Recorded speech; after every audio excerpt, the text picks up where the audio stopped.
Hello everyone, I am Professor Shailendra Chaudhary welcoming you all in finance foundation. आज हम लोग financial management subject में capital budgeting units के कुछ न्यूमेरिकल को सॉल्व करने के लिए जाएंगे जो एग्जाम पॉइंट ऑफ व्यू से बहुत इंपॉर्टेंट है। तो विदाउट वेस्टिंग एनी टाइम सीधे हम लोग क्वेश्चन पे आते हैं। वो क्या करती है, एक न्यू मशीन को परचेज करने के लिए जा रहा है। जो मशीन की जो कॉस्ट है वो कितनी है, 3,85,000 रुपीज, जिसके अंदर कुछ एडिशनल इन्वेस्टमेंट गिवन है। ₹15,000 है वो गिवन है इंस्टॉलेशन का, और ₹50,000 है वो किसका है, वर्किंग कैपिटल का। तो ये आपके पास क्वेश्चन में डेटा गिवन है। इसके बाद आगे गिवन है कि जो मशीन है, मशीन की जो वर्किंग लाइफ है वो कितने ईयर्स है, 5 ईयर्स है। इसके बाद है जो सैल्वेज वैल्यू है वो कितना गिवन है, 80,000 का। इसके बाद गिवन है कि जो वर्किंग कैपिटल है वो भी रियलाइज हो रहा है कितने ईयर्स बाद, 5 ईयर्स के बाद। हमें क्या गिवन है, कैश फ्लो गिवन है, लेकिन ये कौन सा गिवन है, बिफोर डेप्रिसिएशन एंड टैक्स। मतलब ये हमें क्या गिवन है, CFBT, जो हमने कैपिटल बजटिंग के न्यूमेरिकल करते समय किया है उसी तरह से ये जो कैश फ्लो गिवन है, ये कैश फ्लो में से हमें क्या करना होगा, डेप्रिसिएशन और टैक्स को माइनस करके नेट कैश फ्लो भी कैलकुलेट करना होगा। तो यहाँ पे ईयर वाइज हमें कैलकुलेशन गिवन है। इसके बाद आगे गिवन है कि हमें जो डेप्रिसिएशन का मेथड कंसीडर करना है वो रहेगा स्ट्रेट लाइन मेथड। जो कॉस्ट ऑफ कैपिटल है वो क्या देकर रखा है, 10%। अब हमसे क्वेश्चन पूछा है कि क्या कंपनी को वो मशीन को परचेज करना चाहिए या नहीं करना चाहिए। जैसा कि आपको प्रीवियस वीडियोस में बताया कि जब भी हम प्रोजेक्ट का अप्रेजल करेंगे तो हमें दो चीजों का कैलकुलेशन करना होगा। सबसे जो पहला कैलकुलेशन रहेगा वो रहेगा कैश आउटफ्लो का, और जो सेकेंड वाला रहेगा वो रहेगा आपके पास कैश इनफ्लो का। तो ये दो आपको कैलकुलेशन करने होंगे, एक करना होगा कैश आउटफ्लो का, सेकेंड वाला जो करना होगा वो करना होगा कैश इनफ्लो का। अब कैश आउटफ्लो का कैलकुलेशन की रिक्वायरमेंट क्यों होती है कि जहां पे आपका मल्टीपल इन्वेस्टमेंट होता है तो वहां पे आपको क्या करना होगा, कैश आउटफ्लो का भी कैलकुलेशन करना होगा। तो सबसे पहले हम जो कैलकुलेशन कर रहे हैं वो कैश आउटफ्लो के लिए कर रहे हैं। तो यहां पे आ जाएगा calculation for cash outflow.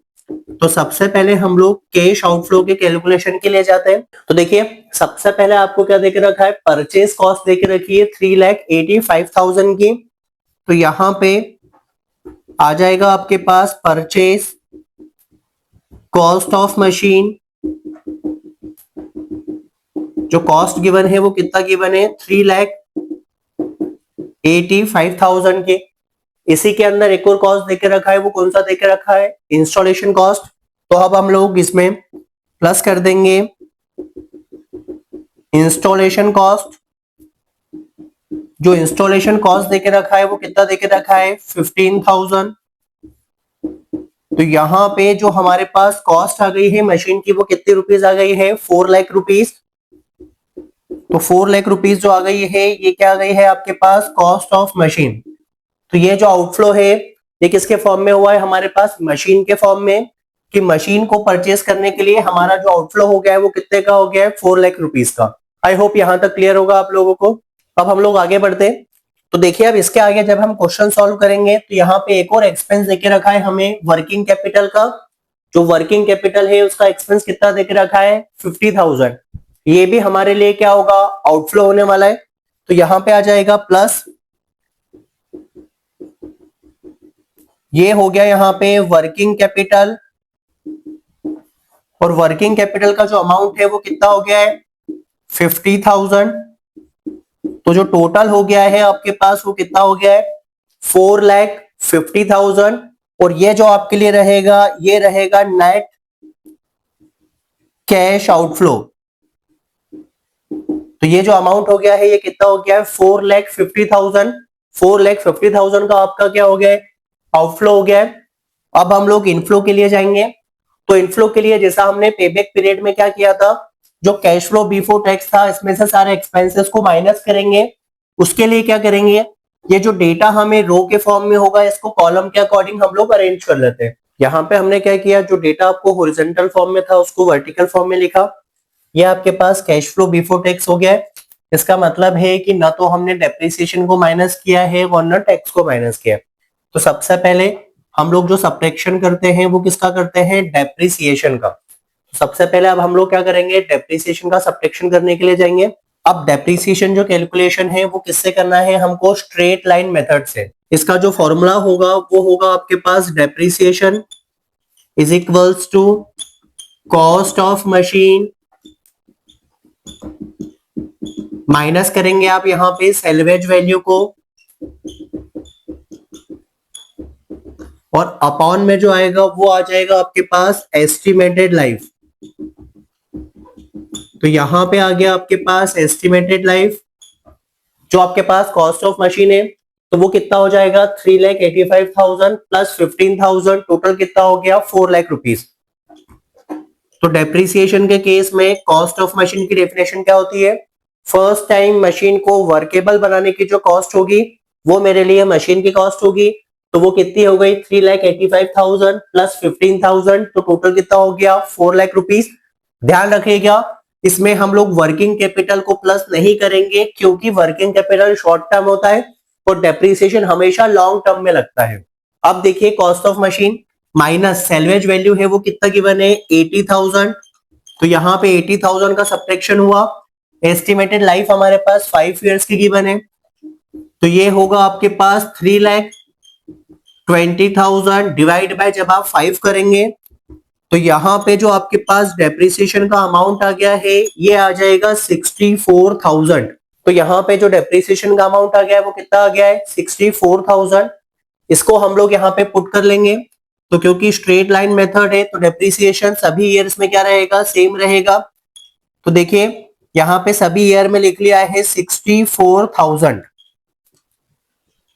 I hope इतना क्लियर होगा। तो यहाँ पे हमने डेप्रिसिएशन तक सॉल्व कर लिया। डेप्रिसिएशन के बाद आएगा आपके पास प्रॉफिट बिफोर टैक्स। तो यहाँ पे आ जाएगा प्रॉफिट बिफोर टैक्स। कॉलम की नंबरिंग कर देते हैं जैसा अभी तक प्रीवियस क्वेश्चंस में करते आए। तो ये हो गया कॉलम नंबर 1, 2, 3, ये हुआ कॉलम नंबर 4।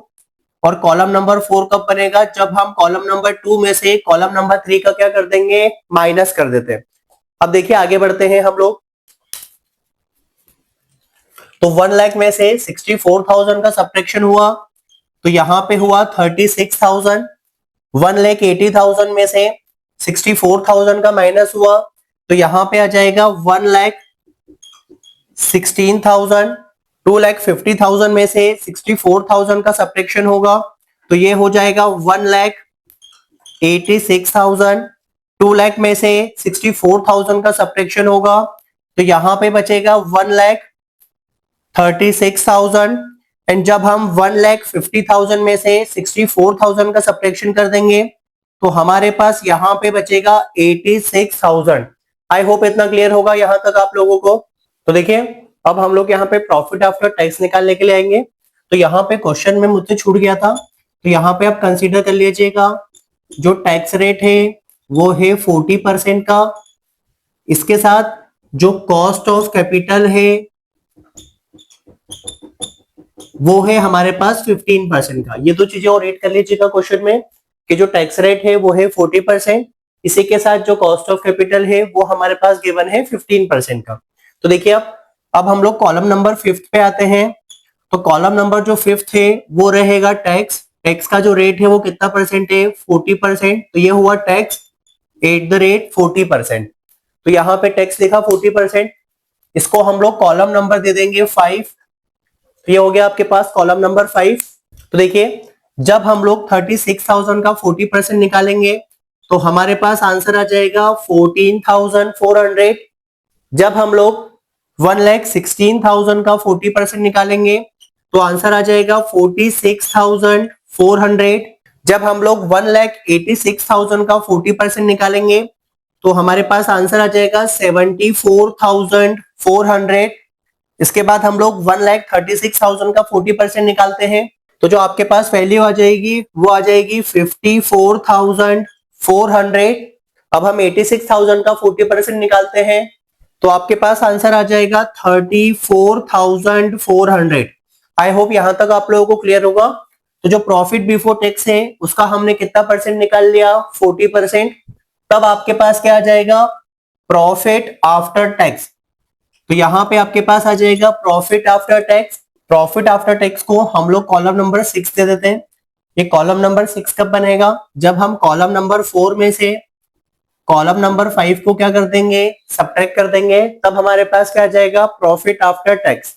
तो जब हम 36,000 में से 14,400 का सब्ट्रैक्शन कर देंगे तब हमारे पास आ जाएगा 21,600। जब हम 1,16,000 में से 46,400 का सब्ट्रैक्शन कर लेते हैं तब हमारे पास आ जाएगा 69,600। इसके बाद जब हम लोग 1,86,000 में से 74,400 का सब्ट्रैक्शन करते हैं तो हमारे पास आ जाएगा 1,11,600। इसके बाद आगे बढ़ते हैं, जब हम 1,36,000 में से 54,400 का सब्ट्रैक्शन करते हैं तब हमारे पास आ जाएगा 81,600। इसके बाद जब हम 86,000 में से 14,400 का सब्ट्रैक्शन करते हैं तो हमारे पास आ जाएगा 51,600। तो यहां तक हमने क्या किया, प्रॉफिट आफ्टर टैक्स निकाल दिया। अब इसके बाद हम लोग क्या करते हैं, कैश इनफ्लो निकालने के लिए जाएंगे।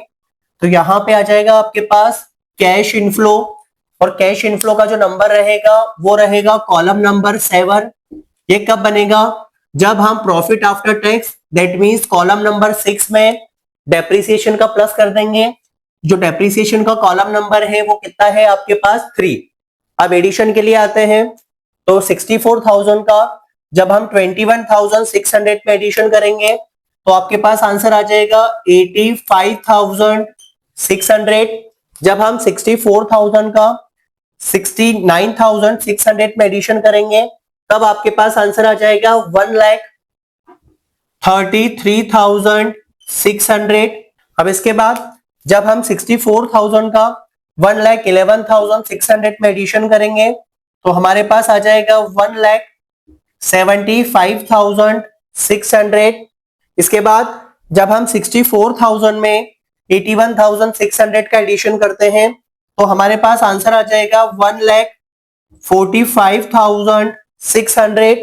इसके बाद जब हम 64,000 में 51,600 का एडिशन करेंगे तो हमारे पास आ जाएगा 1,15,600। आई होप यहां तक आप लोगों को क्लियर होगा। अब देखिए यहां पे हमने कैश इनफ्लो निकाल लिया। अब हम लोग यहाँ पे क्या करेंगे, प्रेजेंट वैल्यू फैक्टर लिख लेंगे क्योंकि अब इसकी डिस्काउंटिंग करने के लिए जाएंगे। तो यहाँ पे क्या आ जाएगा, present value factor @15%। Present value factor निकाल लेते हैं। तो जैसा आपको बताया था 1/(1+r) करके आप यहाँ पे क्या करेंगे, प्रेजेंट वैल्यू फैक्टर निकाल लेंगे। अगर कहीं पे कंफ्यूजन है तो प्रीवियस वीडियोस में देख लीजिएगा जहां पे हमने कैलकुलेशन करना बताया है आप लोगों को। तो यहाँ पे जब हम 15% से फर्स्ट ईयर के लिए फैक्टर निकालते तो आ जाएगा आपके पास 0.870। देखिए अब इसके बाद जब हम सेकेंड ईयर के लिए कैलकुलेट करेंगे तो उसके लिए क्या करेंगे, फर्स्ट ईयर के प्रेजेंट वैल्यू फैक्टर में किसका डिवाइड कर देंगे, 1.15 का। तो यहाँ पे आ जाएगा 0.756। इसमें अगेन 1.15 का डिवाइड करेंगे तो यहाँ पे हो जाएगा 0.658। अब इसके बाद फोर्थ ईयर के लिए आएंगे तो इसके लिए क्या करेंगे, 0.658 में डिवाइड कर देंगे 1.15 का। तो हमारे पास आंसर आ जाएगा यहाँ पे 0.572। एंड 0.572 में जब हम 1.15 का डिवाइड करेंगे तो हमारे पास यहाँ पे आ जाएगा 0.497। आई होप इतना क्लियर होगा आप लोगों को। तो यहाँ पे हमारे पास प्रेजेंट वैल्यू फैक्टर आ गया है। अब इसके बाद हम लोग प्रेजेंट वैल्यू निकालने के लिए जाएंगे। तो यहाँ पे आ जाएगा आपके पास प्रेजेंट वैल्यू,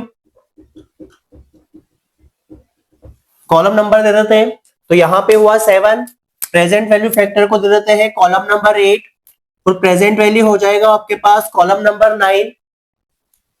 कॉलम नंबर 9 कब बनेगा, जब आप कॉलम नंबर 7 में मल्टीप्लाई कर देंगे कॉलम नंबर 8 का, तब आपके पास क्या आ जाएगी, प्रेजेंट वैल्यू आ जाएगी। अब आप मल्टीप्लाई करके देख लीजिए। तो जब हम 85,600 में 0.870 का मल्टीप्लाई करेंगे तो हमारे पास आंसर आ जाएगा 74472। तो ये आपके पास क्या आ गया, फर्स्ट ईयर के लिए प्रेजेंट वैल्यू आ गई।